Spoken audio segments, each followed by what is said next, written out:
I remember the first time I saw them. The humans, that is. It was during an emergency session of the Galactic High Council, convened to discuss a diplomatic matter that had grown beyond any one species' ability to manage. The Federation had been a collective of established, advanced species, each with its own history of power, intellect, and galactic influence. And then came the humans, a small, brash species, barely out of their infancy as travelers in the cosmos, still struggling with the complexities of their own planet, let alone those of the stars. At first, I thought nothing of them. I had been a member of the High Council for cycles, an observer, a student of the cosmos, and a diligent advisor. I had seen empires rise and crumble. Civilizations had flourished and been wiped out by their own arrogance. In comparison to the older, wiser species of the Federation, humanity was little more than a fleeting spark, something we would pass over, observe from a distance, and then let burn itself out. The session had been convened to address the growing threat of the Zolthor, a terrifyingly advanced species from the Outer Rim. The Zolthor had begun launching raids on Federation systems, wiping out colonies with terrifying efficiency. The High Council had been in disarray, a storm of voices, most of them predicting total annihilation. We could not combat them in conventional ways. Their technology outstripped ours by centuries. Our best minds were struggling to form a coherent strategy, and a sense of dread had settled over the chamber. A decision had to be made. I sat at my station in the council chamber, surrounded by representatives from species far older and wiser than my own. The air buzzed with heated debate. Our voices echoed through the vast room, a cacophony of frustration and helplessness. And then she entered. Ambassador Ashera Collins, the first human to sit among us. As she walked to the center of the chamber, I couldn't help but note the looks exchanged among my fellow council members. Skepticism was painted on their faces, thinly veiled disdain for the humans' place in this matter. Many thought it was a mistake to allow them a seat at this table, especially with the galaxy hanging in the balance. I studied her carefully. Humans, despite their position in the Federation, were still viewed by many as unpredictable children, emotional, impulsive, and often reckless. What could they contribute? Our species had perfected strategy, mathematics, and diplomacy long ago. What could they bring to the table? Ashera Collins stepped forward, her posture straight, though her hands trembled ever so slightly. Despite her physical appearance, unimpressive by Federation standards, there was something about her presence that held my attention. Something different. She spoke calmly, with a quiet confidence that piqued my curiosity. While her voice did not resonate with the sonic richness of our species, nor the deep resonance of the Artians, there was a certain clarity in her tone. She spoke of humanity's own struggle for survival, their relentless pursuit of advancement despite their often limited means. She outlined a plan, strategy born of simplicity, yes, but also audacity. A human strategy. I couldn't fathom it at first. She proposed using our collective knowledge. Yes, our advanced technologies, but also leveraging the human drive for innovation, the kind of creativity born of necessity that we had long since forgotten in our ancient civilizations. The crux of her plan was simple. Instead of facing the Xoltho directly, we would use misdirection and calculated surprise, exploiting their overconfidence. It was, in essence, a strategy based not on superior firepower, but on human ingenuity and adaptability. The others in the room were hesitant, and I confess I was no different. Our thoughts were dominated by fear, the kind of fear that arises from a foe we could not fathom, a foe whose power seemed untouchable. The human way was too raw, too unrefined. What could possibly be accomplished through such a tactic? As I listened, I found myself growing uneasy. Not with the plan itself, though I doubted its success, but with the unsettling notion that I had underestimated humanity. Their mere presence in the Federation was a testament to their resilience. But this was something else, something deeper, and yet I resisted. Surely it was nothing more than hope masked as strategy, a fleeting moment of wishful thinking in a galaxy at war. It was in this moment, as I watched Ashera stand before us, with the weight of the galaxy on her shoulders, that I realized something. Perhaps I, too, had underestimated the humans, not just as a species, but as individuals. Could it be that this strange, flawed species had something to teach us? Could they hold the answer to the Federation's greatest crisis? I didn't know it then, but I would soon learn how very wrong I was. The days that followed Ashera Collins' presentation were a whirlwind. I could not shake the image of her standing before the council, unwavering despite the overwhelming skepticism surrounding her. I had my doubts, of course, but the council had voted to give her plan a chance. The decision came after a series of impassioned speeches from various ambassadors, each representing species that had lived in the galaxy for millennia, each with their own profound understanding of warfare and diplomacy. Yet, it was the humans, a mere blip in the cosmic timeline, who were daring to propose the most unconventional solution. I watched as the Federation's elite strategists and technicians worked alongside the humans to refine the plan. The entire operation felt different. There was something uniquely human about it, something unpolished, but vibrant with potential. I could not help but observe the intricacies of their approach, the way they worked tirelessly in collaboration, even when others doubted. They threw themselves into the project, relying on their instincts and adaptability more than the logic and precision we were accustomed to. It was both frustrating and fascinating. I spent hours in the strategy chambers, listening to the reports coming in.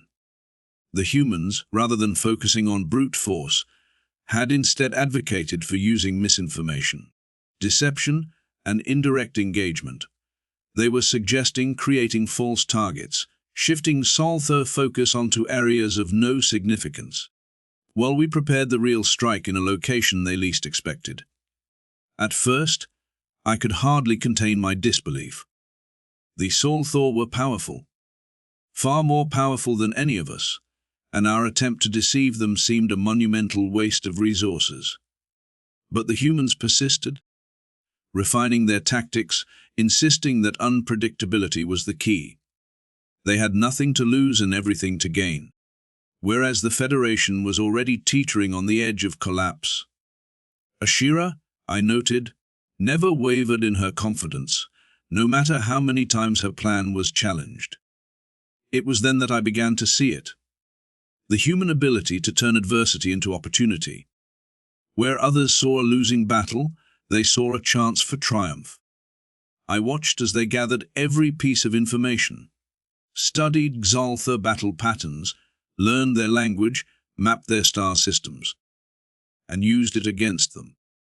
They utilized their limited resources in ways that seemed absurd to us, yet were undeniably effective.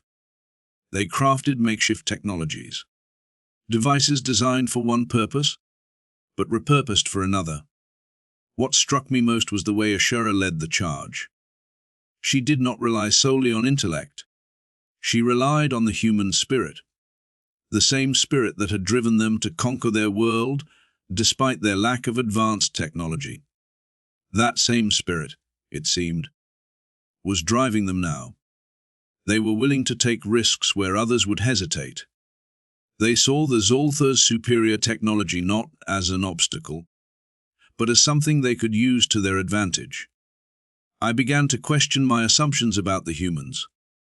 Their unpredictability, their creativity, their sheer determination.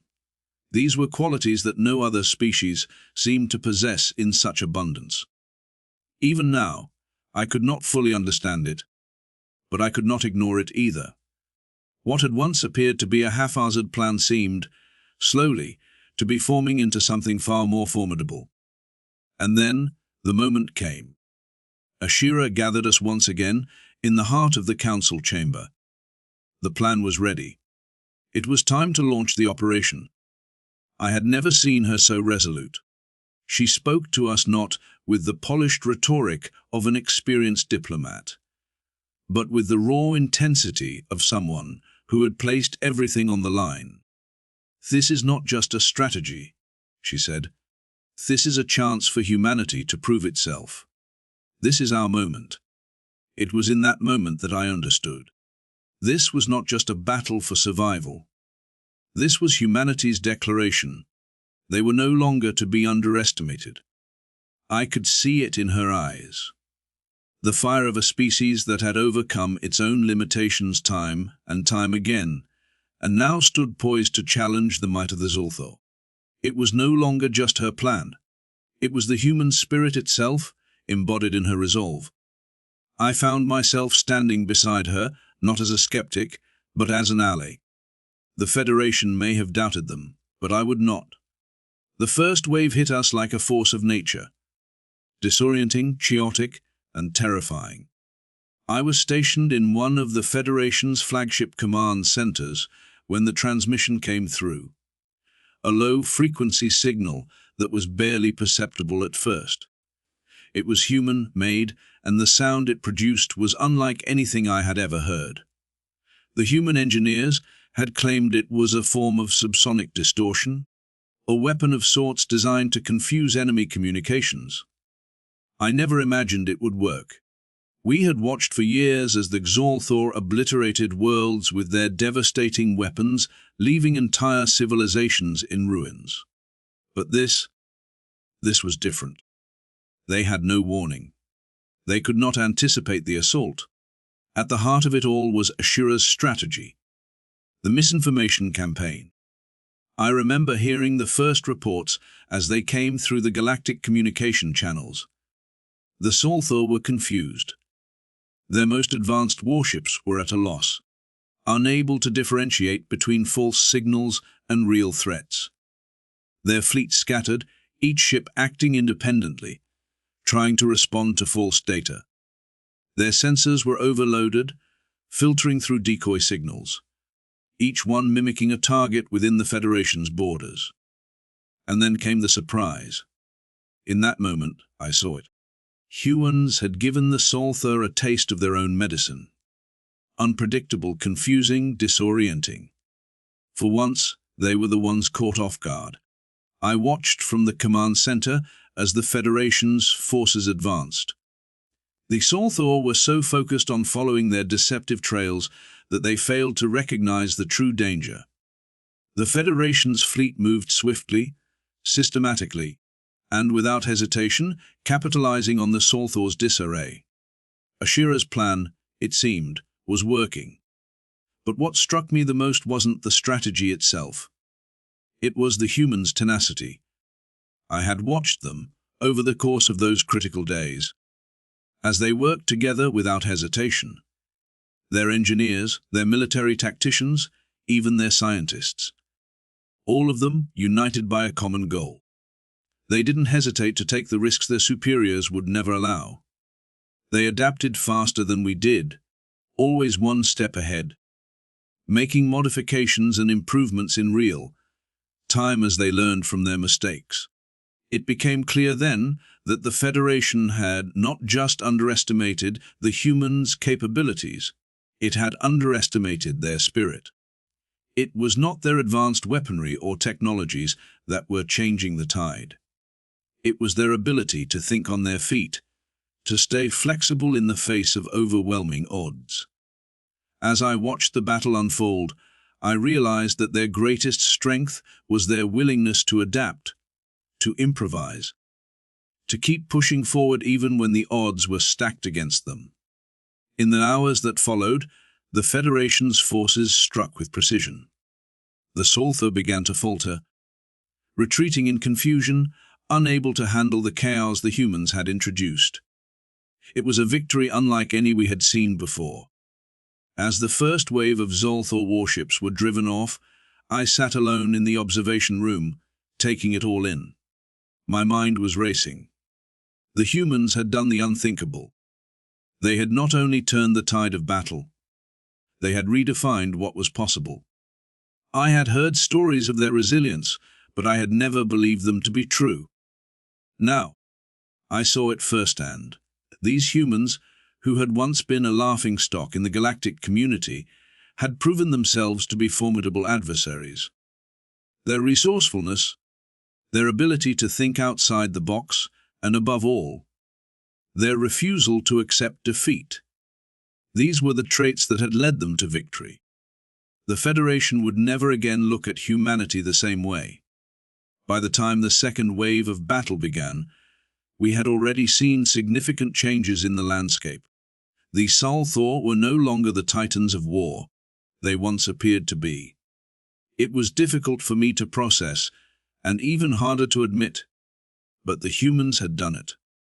They had forced the Zolthor to retreat, and in doing so, they had changed the course of this conflict. I watched as our fleet advanced, guided by the human strategy that had so successfully confused the Zolthor. For the first time, their ships appeared disorganized. They were no longer operating with the precision we had come to expect from them. And now, the Federation's fleet, bolstered by human tactics, moved with purpose and efficiency. The Zolthor had underestimated our new allies. They had expected us to falter, to be ill-prepared, and to buckle under the pressure. But we did not. Instead, we adapted, just like the humans had.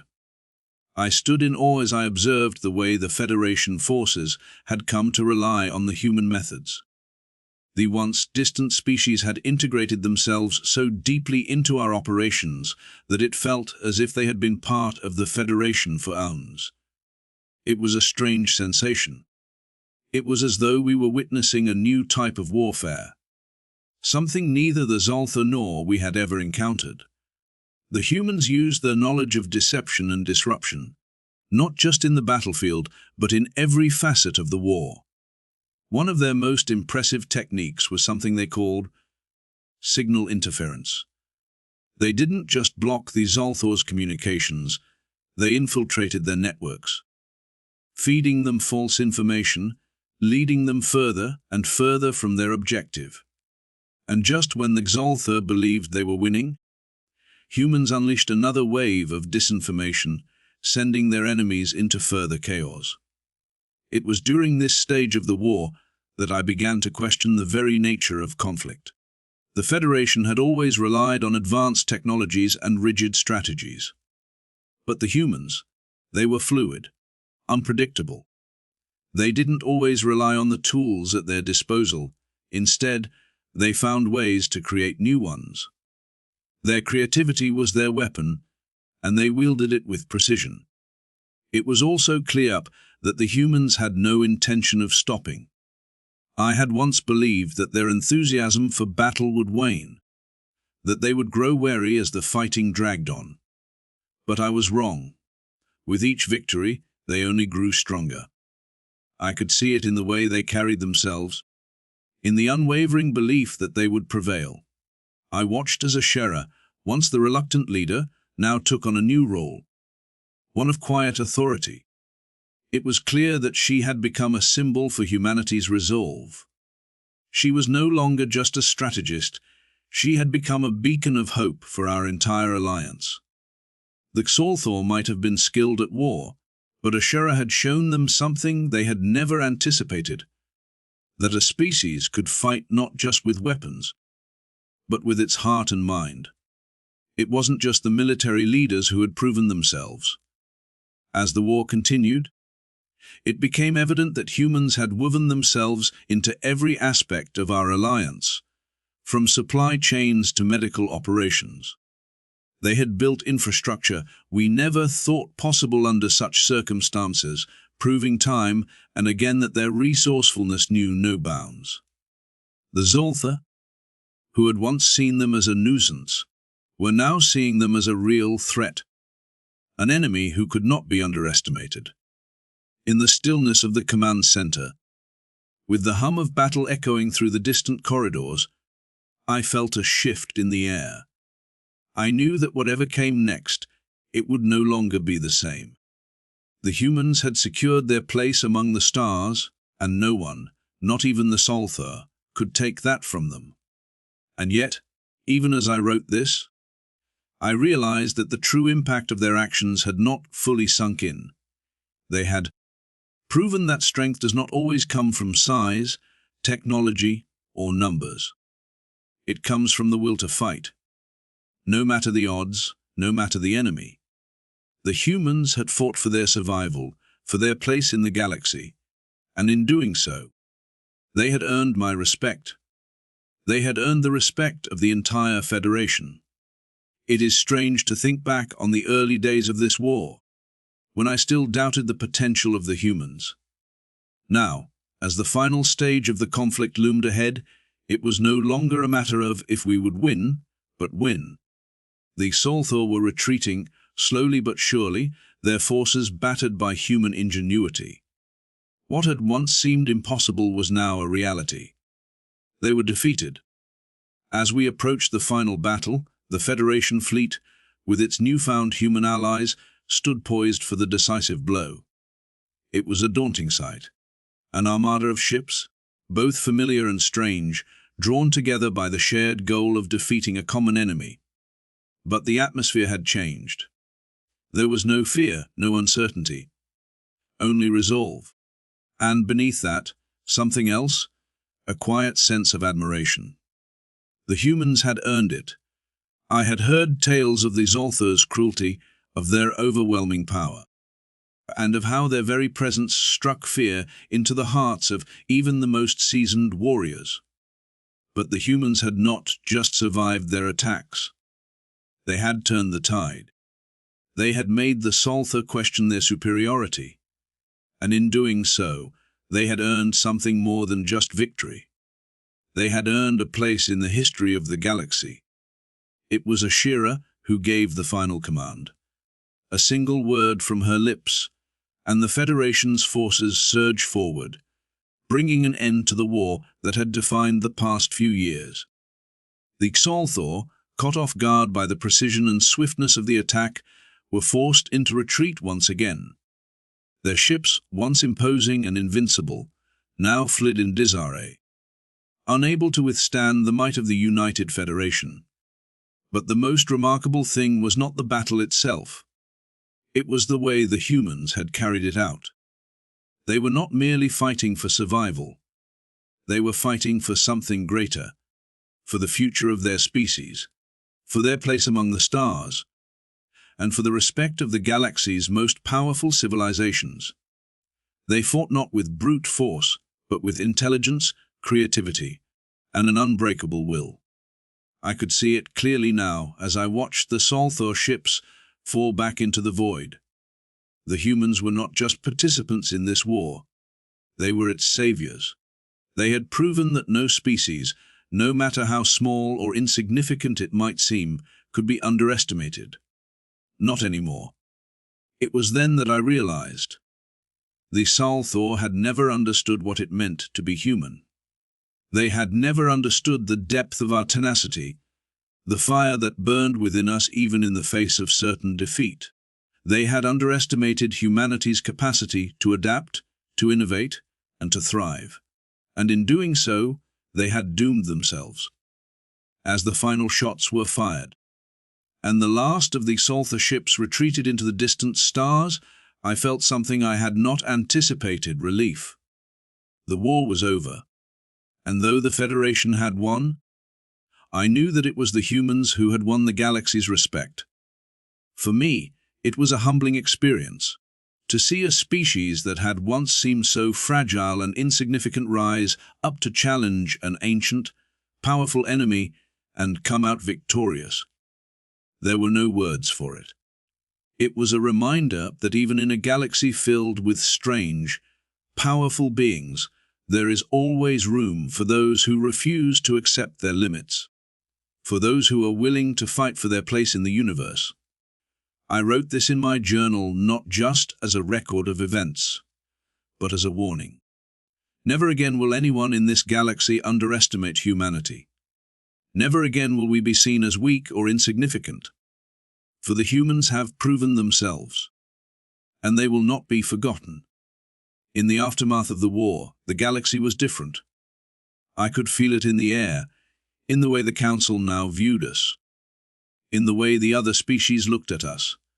The Federation, once skeptical of humanity's place in the cosmic order, now had no doubts. The humans had proved themselves, not only as capable allies, but as indispensable members of the galactic community.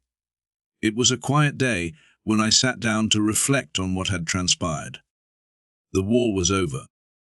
The Xalthor were defeated, and peace had returned to the galaxy, at least for the time being. But something had changed within me. Something that went beyond the strategic victories or the diplomatic successes. It was a new sense of awe, a recognition of what humanity had achieved.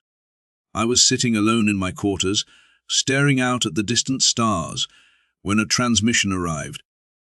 It was from Ashera, the human commander whose name had become synonymous with the victory over the Xalthor. Her message was brief but profound. She spoke not of the war or the battles, but of the future that the humans had helped secure for all species in the galaxy. "We've been given a seat at the table," Ashura had said, her voice steady but filled with emotion. "And it's a seat we've earned. We're here to stay, and we'll make sure that the galaxy is a better place for all of us, together." Her words echoed in my mind as I pondered the future. Humanity had shown the galaxy what it meant to stand firm in the face of adversity. They had demonstrated that there was no limit to what they could achieve if they worked together, if they believed in their own strength. They had faced an enemy far older, far more powerful than themselves, and they had come out on top. I reflected on the early days of the war, when I had been so certain of the Xalthor's superiority, when I had underestimated the humans. How foolish I had been, how blind. In the end, it was the humans who had been the ones to truly understand what mattered in this universe. Not brute force, but the strength of the mind, the willingness to adapt, to innovate, to push beyond the limits that others placed on you. I thought of the humans' approach to war, their unconventional tactics, their resourcefulness.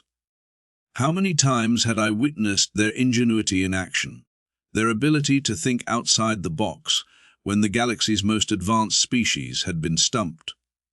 How many times had I underestimated them, only to be proven wrong? And now, as I watched the Federation's fleet in the distance, the reality of what had occurred settled in. The humans had not only won the war, they had rewritten the very rules of engagement. The galaxy would never be the same. The Federation would never be the same. In the days following the final victory, the humans had been at the forefront of the peace talks. They had taken charge in ways that no one could have predicted. Their understanding of negotiation and diplomacy far surpassing even the most seasoned ambassadors from other species. And as I watched them interact with their newfound allies, it became clear that they were not just soldiers. They were leaders, visionaries, who would guide the galaxy into an uncertain but promising future. I could see the respect in the eyes of the other species now.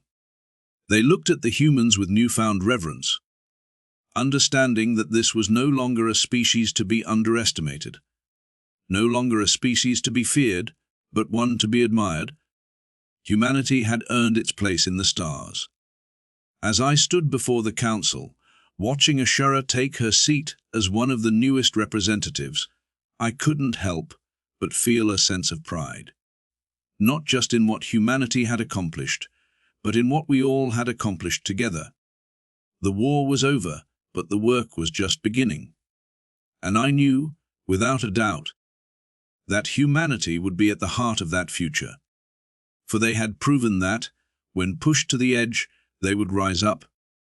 Not with violence, not with blind aggression, but with something far more powerful: the will to survive, the will to thrive, and the unshakable belief that no one, no matter how great, could ever stand in their way. The Thor had learned that lesson the hard way, and now, so had the entire galaxy. The galaxy was still reeling from the war. The Thor were gone, their once feared empire reduced to nothing more than a shadow. But the story didn't end with their defeat. No, it was only just beginning. What followed was the hard work of rebuilding, of making sure the peace would hold, of ensuring that the galaxy's diverse species could coexist without falling back into the chaos of the past. I had expected the rebuilding process to be slow, drawn out. I had expected distrust and resentment to fester beneath the surface of the Federation's new unity. But what I had witnessed was far different. The humans, those whose capabilities I had once doubted, had played a pivotal role in stitching the fabric of peace back together.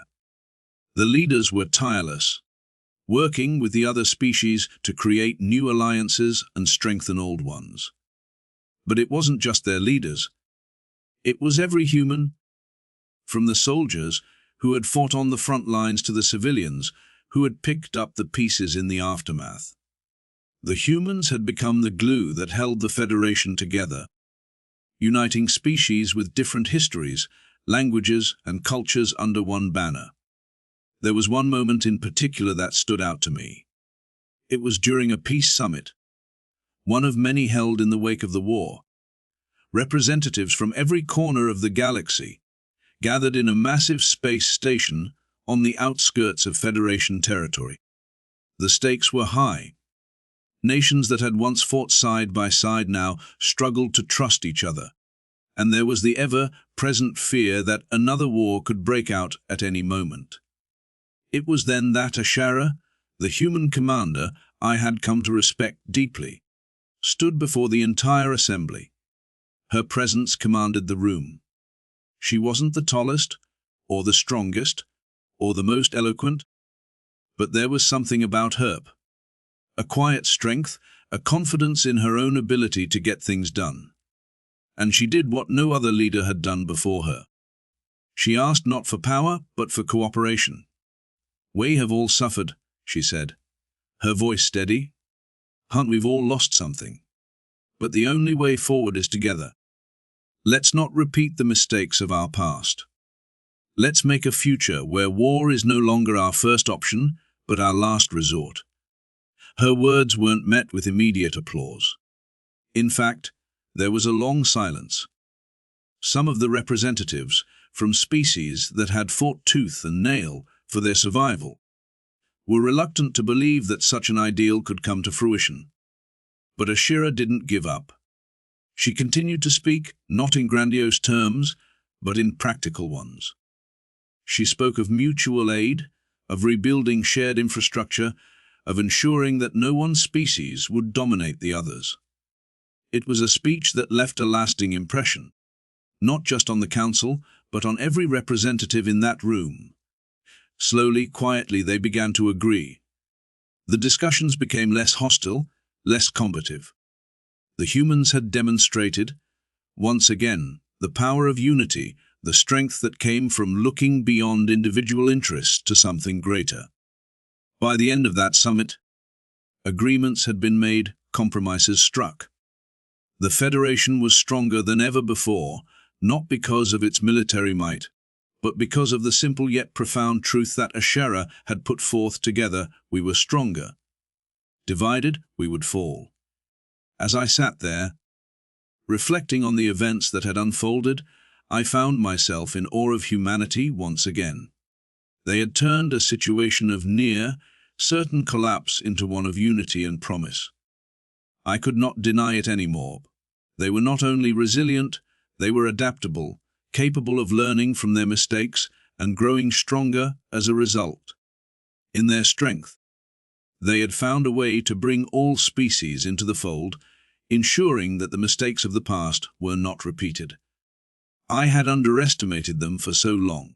I had written them off as inferior, as a species doomed to play second fiddle in a galaxy of far older, far more advanced races. But now, as I looked upon the new Federation, a federation that had been forged not just in the fire of war, but in the spirit of cooperation and shared sacrifice, I knew that no one, not even the most powerful species in the galaxy, would ever underestimate the humans again. The Federation had stabilized, its fragile peace now more solid with each passing day.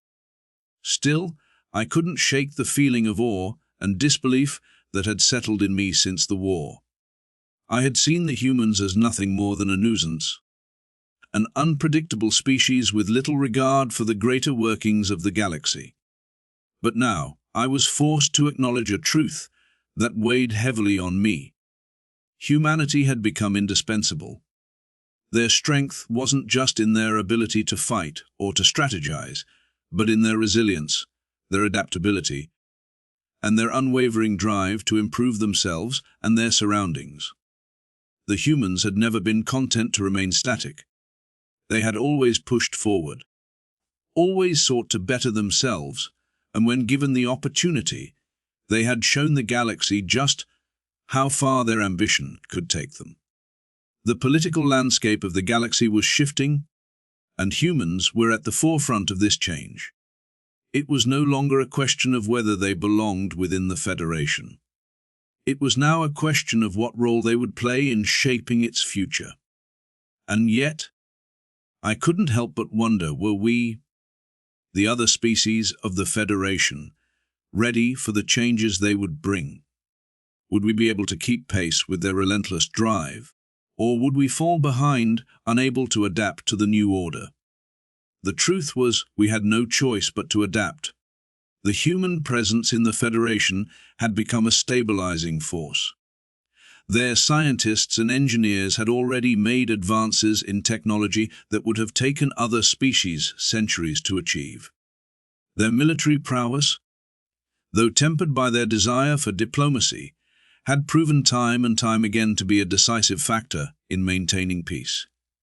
And perhaps most impressively, their capacity for empathy, their ability to connect with others, to understand the needs and struggles of different species, had allowed them to forge bonds that had seemed impossible just a decade ago. I had watched all of this unfold, first with skepticism, then with begrudging respect, and now with a quiet sense of awe. The humans had taken a galaxy that was fractured, filled with old grudges and deep-seated hatred, and they had turned it into something new, a federation not of domination, but of cooperation. It was a testament to their strength, their ingenuity, and their unwavering belief in the power of unity. And as I sat there, reflecting on the journey that had brought us to this moment, I couldn't help but wonder, what would the galaxy look like in the future when humanity's potential was fully realized? I knew one thing for certain: the galaxy would never be the same. And for the first time in my life, I found myself looking to the humans. Not with disdain, not with fear, but with something new: respect. We had all underestimated them.